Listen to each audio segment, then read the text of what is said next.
As we prepare for the word preached, would you join with me your hearts and minds in prayer? O God, may the words of my mouth and the meditations of each of our hearts be found acceptable in your sight. For you are our rock and our Redeemer. Amen.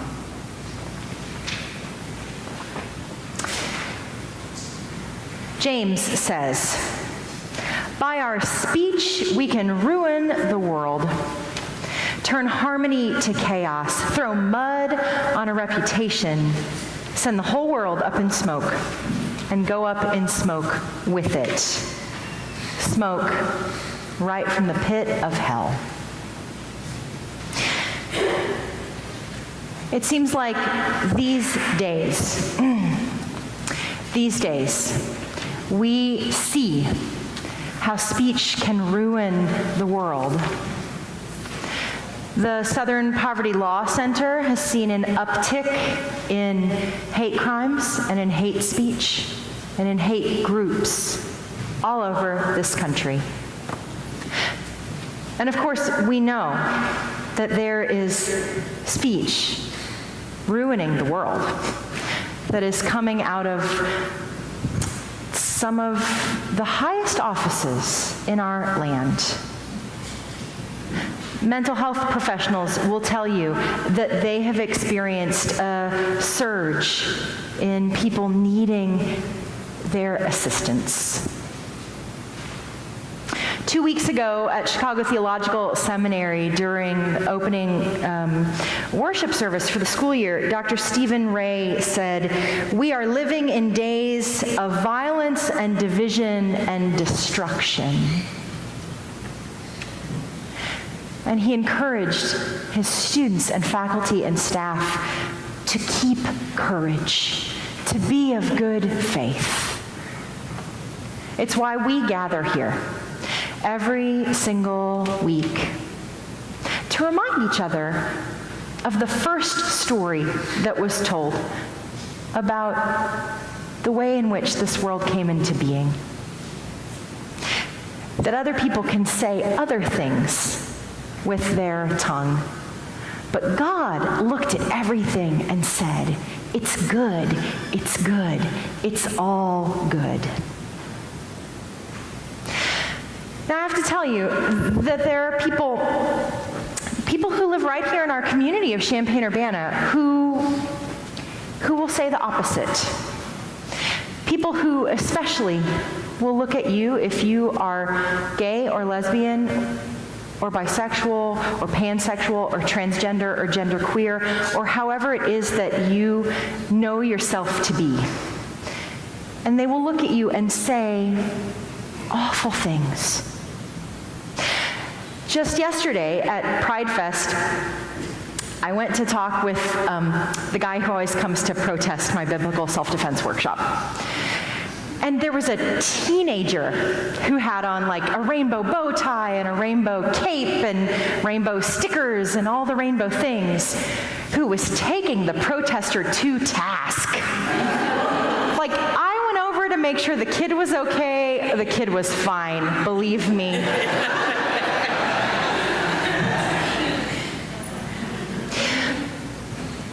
But the gentleman holding the sign was very clear. He was very clear with the way he used his speech. He looked at this young man and he said, "I love you. I want you to be able to go to heaven. He said, pointing at me, she says she loves you, but everything she tells you is a lie." Do you see how speech gets confused sometimes? We have to keep going back to the story that reminds us that we are created in God's image and that we are created as good. You are created as good.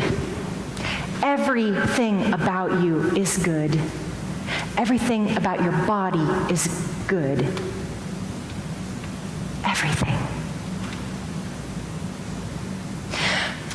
I was amazed yesterday at the way in which you, Community United Church of Christ, lived out your mission to be a church that is open to and affirming of, publicly, out loud, open to and affirming of gay, lesbian, bisexual, and transgender people.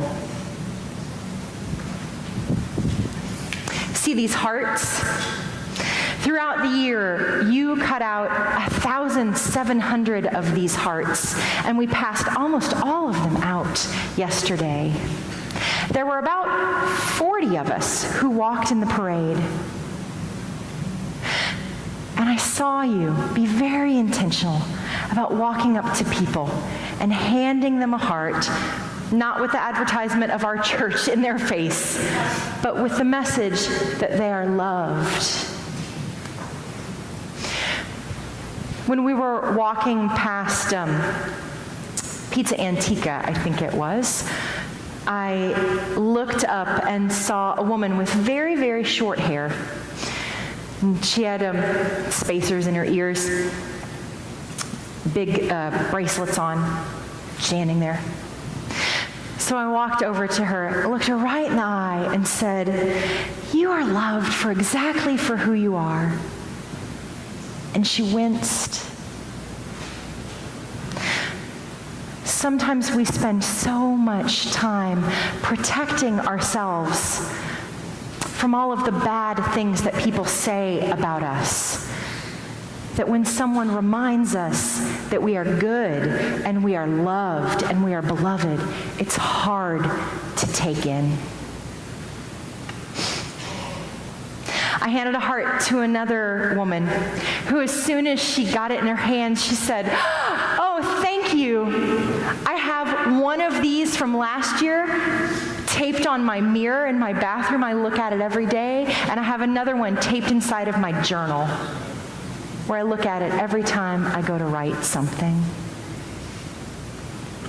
You, Community United Church of Christ, you could use your tongue to set forest fires in the world, in the wilderness of people's lives. But instead,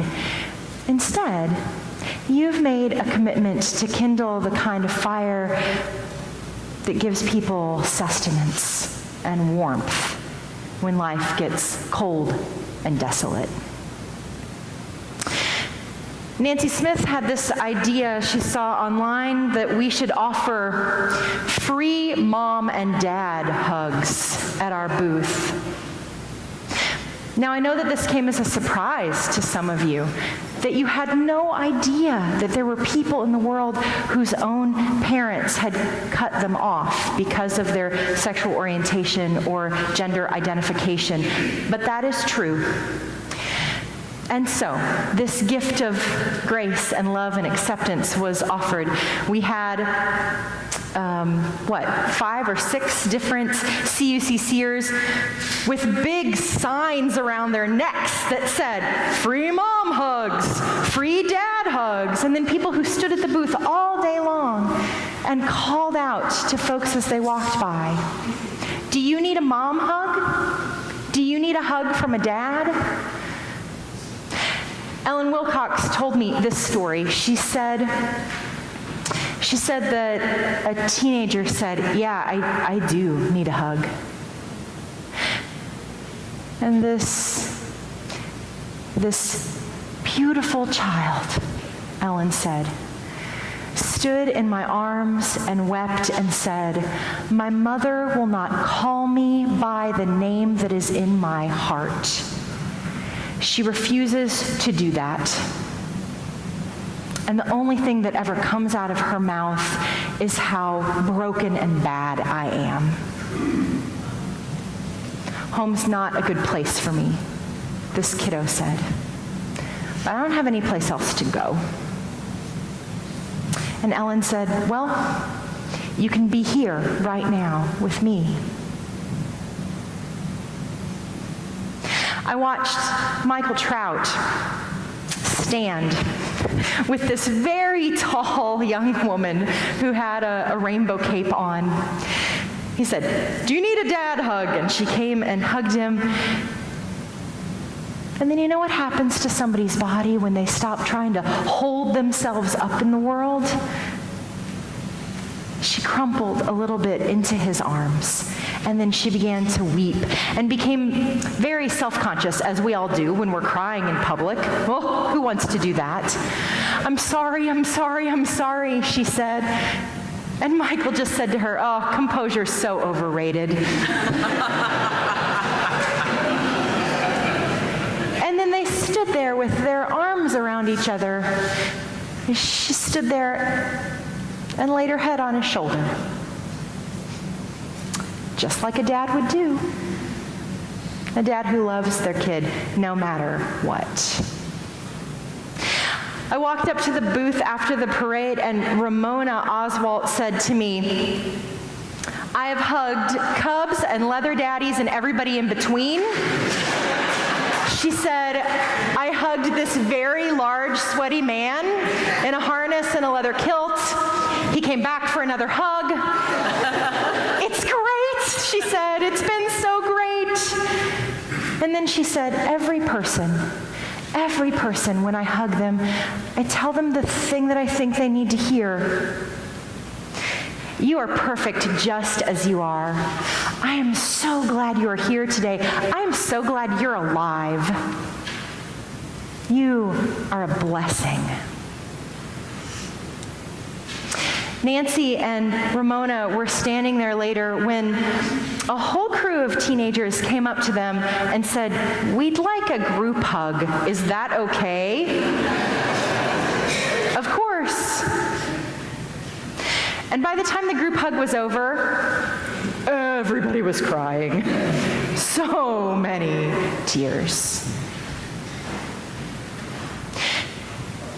You can catch glimpses of this on the prayer door that we take every year to Pride Fest, where people write prayers for themselves, for their friends, for their loved ones. It's so easy in these days to misuse our words. And yet, Community United Church of Christ, since 1995, you have decided to be publicly open to and affirming of gay, lesbian, bisexual, transgender, queer people. You make it a point, although we don't always get it right, but you make it a point to use your words in a way that affirm that everybody is created as good. You reflect the very face of God. And for that we are all eternally grateful. It lets us know, actually, how beautiful God is. Thanks be to God for this life-giving ministry that you do. And if you're the person who needs to hear these words today, take them into your heart. Remember, you were created good. Amen.